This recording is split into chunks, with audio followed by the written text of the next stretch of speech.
আসসালামু আলাইকুম। আশা করি আপনারা সবাই ভালো আছেন এবং আমিও ভালো আছি। আজকের ক্লাস 18-এ আমরা শিখব হ্যাড টু প্লাস ভার্বের বেস্ট ফর্ম। এর অর্থ হলো অতীতে কাউকে কোনো কিছু করতে হয়েছিল বোঝাতে আমরা হ্যাড টু প্লাস ভার্বের বেস্ট ফর্ম ব্যবহার করব। এর গঠনটা হলো subject plus had to plus ভার্বের বেস্ট ফর্ম প্লাস অবজেক্ট। যেমন আমাকে গতকাল কলকাতা যেতে হয়েছিল। I had to go to Kolkata yesterday. তাকে তার পরিকল্পনাগুলি বাতিল করতে হয়েছিল। She had to cancel her plans. তাহলে আমরা বুঝতে পারলাম যে কোনো বাংলা বাক্যে কোনো কিছু করতে হয়েছিল এরকম যদি থাকে তাহলে সেক্ষেত্রে আমরা হ্যাড টু ব্যবহার করব। আশা করি ব্যাপারটা বুঝতে পেরেছেন।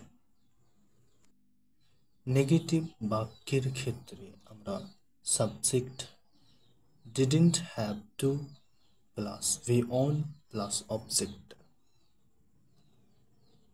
যেমন তাকে এই ব্যাপারে চেষ্টা করতে হয়নি।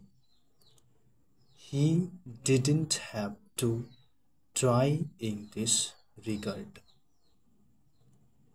আমাকে গতকাল কলকাতা যেতে হয়নি।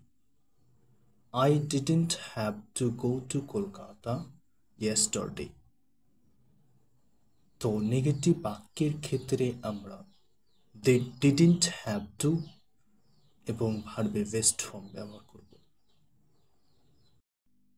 ইন্টারোগেটিভ বাক্যের ক্ষেত্রে আমরা প্রথমে did plus subject plus have to plus V on plus object.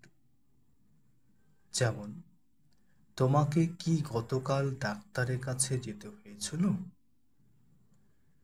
Did you have to go to the doctor yesterday? তাকে কি এখানে আসতে হয়েছিল? Did he have to come here? তো ভিউয়ার্স, এই ছিল আজকের ক্লাস। এই ক্লাস আপনাদের কেমন লেগেছে অবশ্যই কমেন্ট করে জানাবেন।